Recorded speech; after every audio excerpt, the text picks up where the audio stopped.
지금 북한이 위성 발사한다고 그건 어떻게 된 겁니까? 북한이 위성 발사는 뭐 10월 달에 하겠다 그랬는데 네. 지금 벌써 이제 두 차례 실패하지 않았습니까? 그렇죠. 근데 국정원이 뭐 11월 18일? 그 11월 18일 열흘 남았네요. 네. 이때 군사위성 발사 예정이다. 미사일절로 지정을 했다. 이렇게 얘기를 하던데요. 뭐 시청자 여러분 국정원 말 믿습니까? 제가 한번 예를 들어볼까요? 작년에 국정원이 북한이 7차 핵실험 한다 그랬어요. 그때 요맘때입니다. 제가 한번 말했죠. 그렇죠. 그래서 7차 핵실험 언제 하냐면은 북한 7차 핵실험이 10월 달에 중국 공산당 당대회가 있었어요. 네. 그래서 10월 초 중순쯤이었는데 중국 공산당 당대회가 끝나고 그 다음에 11월 3일인가가 미국의 중간선거가 있었어요. 그러니까 국정원이 예측하기를 중국 공산당 당대회가 끝나고 11월 3일 미국 중간선 하기 직전 그 사이에 그 사이에 북한이 실책 실험을 한다 이렇게 얘기했습니다. 맞아요. 네. 아직도 안 하고 있어요 실책 실험. 그러니까 저는 국정원의 이런 그 북한에 대한 분석 방법이 국정원이 자꾸 북한에 대한 분석을 실패하는 이유는 지금 국정원도 이거 보고 있겠죠. 자꾸 실패하는 이유는 첫째로 너무 관성적으로 한다는 겁니다. 그러니까 무슨 행사가 있으면은 거기에 맞춰서 북한이 뭔가 도발을 할 거다. 네. 이렇게 너무 관성적으로, 그러니까 조금 창조적으로, 창의적으로 머리를 좀 써가지고 북한에 대해서 분석하려고 하지 않고 그냥 관성적으로 하는 겁니다. 뭐 사건 있으면은 뭐 정치적 일정이 있으면 북한이 도발한다 이렇게 관성적으로. 지금도 또 관성적으로 하고 있는 거예요. 11월 18일 날 북한이 뭐 미사일절로 했으니까 그때 쏠 거다. 그다음에 이제 이렇게 국정원이니까 창의적으로 분석하지 않고 그래서 큰일입니다 진짜. 큰일이에요. 예. 그리고 이제 두 번째로는 너무 이렇게 정치화되는 게 아닌가 하는 생각이 듭니다. 그러니까 자꾸 북한의 도발 위협을 부각시켜 가지고 뭔가 조금 정치적으로 어떤 그 파급 효과가 생기는 것을 국정원은 노리고 있다는 생각이 듭니다. 그렇지 않고서야 국정원이 이렇게 자꾸 매번 이렇게 헛발질을 할 리가 없지 않습니까? 그래서 이제 저는 국정원이 정말 정신 바짝 차려야 된다 생각합니다. 국정원이 달라져야 된다. 네. 근데 그러면은 이제 뭐 11월 18일에 북한이 북한의 이제 이 ICBM 대륙간 탄도 미사일 중에 화성 17호가 있습니다. 그러니까 이제 화성 15호를 2017년 11월 30일 날 화성 15호 발사하고 북한이 그때 국가 핵무기 완성을 선포했습니다.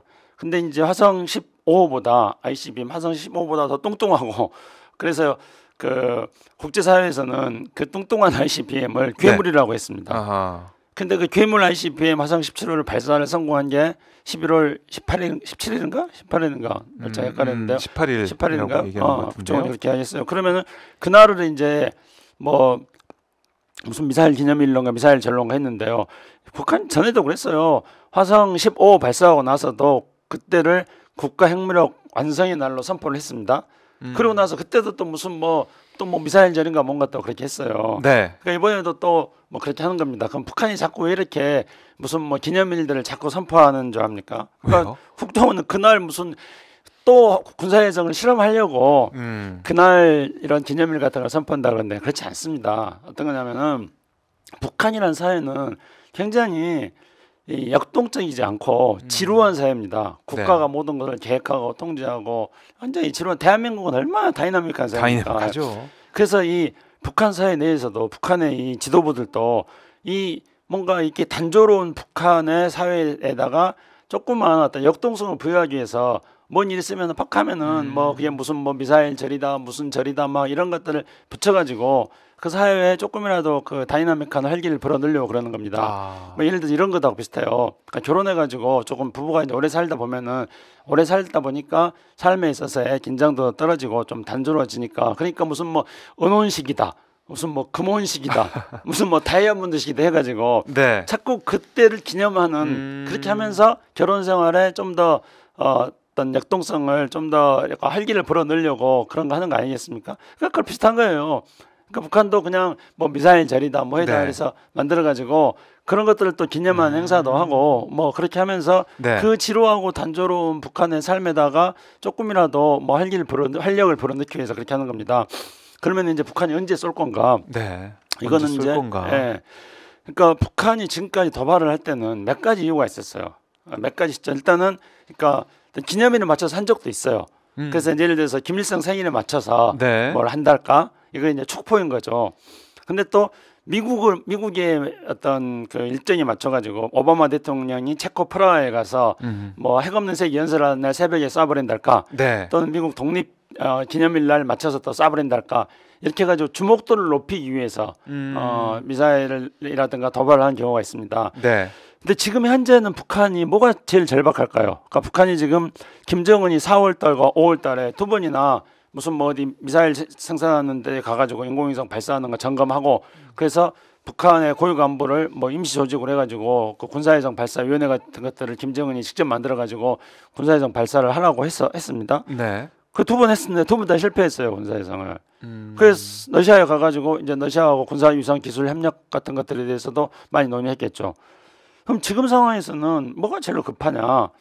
지금 상황에서 북한은 3차 군사위성 발사를 실패를 하면은 완전히 이제는 정말로 국가적으로도 개망신일 뿐만 아니라 네. 북한의 위성 발사 능력이 없다는 것들을 입증해 버리는 게 되는 겁니다. 또 실패하면. 예. 근데 지금 올해가 북한이 김정은이 지금 이 뭐 자력경쟁하고 정면 돌파하겠다 해가지고 군사발전 5개년 계획을 세워가지고 올해가 지금 3년째입니다. 그리고 군사발전 5개년 계획에서 이제 ICBM도 그래서 지금 막 장거리 날아가는 거 만들고 지금 SLBM 잠수함 발사 미사일 만들기 위해서 지금 잠수함도 굉장히 성능을 개량하고 있고 그렇게 하고 있습니다. 근데 그 중에 굉장히 중요한 게 군사위성이거든요. 왜냐하면 네. 우리가 지금 군사위성 발사할 거니까 우리가 지금 미국에 가가지고 그 펠컨 9을 일론 머스크가 운영하는 그 펠컨 9을 통해 가지고 군사위성 우리가 곧 발사할 거거든요.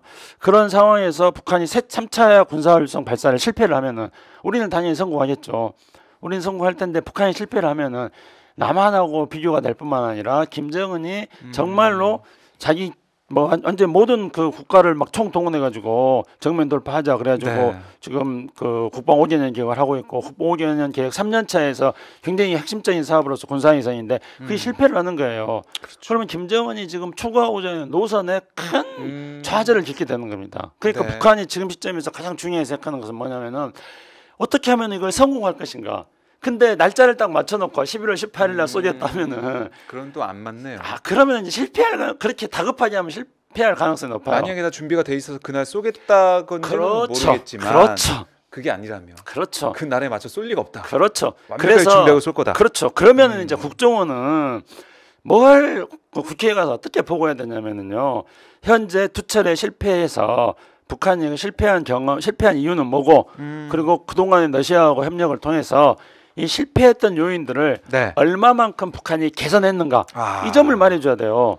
그 점을 말해주면은 11월 18일에 쏘겠구나 아니면은 뭐 11월 18일 쏘는 건 힘들고 12월 달에 쏘겠구나 이런 것들을 판단할 수 있는 그렇죠. 거 아니겠어요? 그걸 통해서 할 수 있는데 그렇죠. 마치 그날 맞춰서 쏠 가능성이 높다라는 식으로만 얘기해서 그렇죠. 그것도 안 맞으면 어떡할 거예요? 또 삽질하는 거예요. 또 무슨 뭐 국정원이 점쟁이가 되고 싶은 겁니까 지금? 과학적으로 분석해야죠. 창의적으로 그렇죠. 분석을 해야죠. 창의적으로 분석하려면 제가 말씀드렸던 북한이 지금 뭐가 제일 절박한가? 실패하면 안 된다는 거. 실패하면 안 된다. 그렇죠. 그래서 완전 북한의 입장에서 보고 판단해야 되는데 당연하죠. 그게 아니다. 네, 그러니까 네. 그래서 이제 박종훈 기자님이 잘 지적하셨는데, 네. 그러니까 북한이 기술적으로 완전하게 준비가 됐다면은 11월 18일 날 할 수도 있어요. 그러니까 북한의 기술적인 수준이 어느 정도인가를 말해주는 게 국정원의 역할입니다. 임무고. 예. 국정원에서 잘 듣고 있을 겁니다. 바뀌어야 된다. 제가 과거에 이제 알고 있는 네. 국정원 직원들도 간부들도 많이 알고 있는데 그분들은 제 이야기를 들으면 공감을 할 겁니다. 근데 그분들이 뭐 들리느냐에 따라 그분들이 다 쫓겨났대요. 그래요? 그래서 이제 국정원 사람들 이 방송 들으면 지금 저를 그냥 못 잡아먹어서 안 다닐 것 같은데 앞으로 어떻게 하죠? 어떻게 할지 국정원의 앞으로 행보를 보면서 제가 또 판단을 해보도록 하고요. 네.